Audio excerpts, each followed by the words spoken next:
One of the things that I think that there's quite a few challenges around the conversation around servitization, and I think one of the biggest aspects is perhaps a lack of understanding of the term. It's become a bit of an umbrella term now for a number of different facets. You mentioned, we have interchangeable terms of, advanced services. Some people will use outcome-based services synonymously with servitization, which I think that's a mistake. I mean, how would you define it? And do you think there is an issue around we need to make that a bit of a better clarification of what servitization is and what these subsets are, etc. But how do you define it yourself?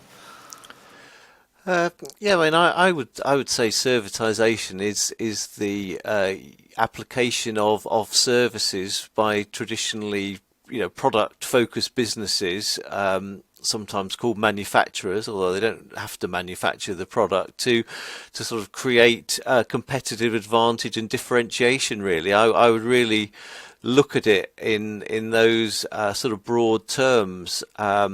And then obviously once you start, drilling down into the different subsets, you will see that advanced services are this sort of outcome-based offering of availability, where it's essentially the product is required to produce the outcome, which is the sort of service level agreement that the customer would contract on. So it's a type of offering in many ways, whereas servitization is perhaps traditionally seen as more of a holistic concept, which includes the capabilities, the strategies, the offerings, the relationships that companies might have with other partners. So it's perhaps a broader context. So advanced services, the offerings, outcome based. There's lots of different terms, and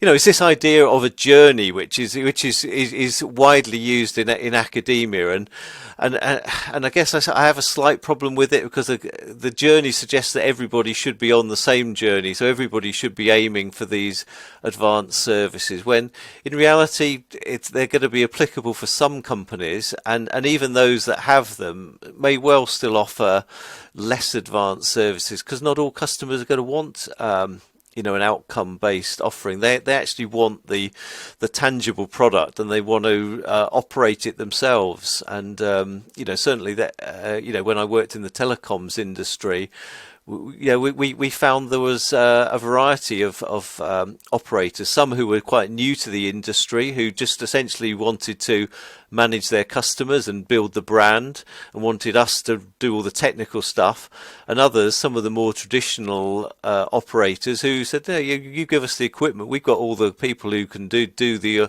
operations and maintenance, we don't need that. So it's a mixture, really, I think. So that's where this definitional mudding of the waters comes from, I think. And I don't think we're going to solve it here, but hopefully it's a bit clearer after this conversation. Yeah, exactly. Look, there is no magic bullet answer, but you will be finding it out right. No, I'm joking.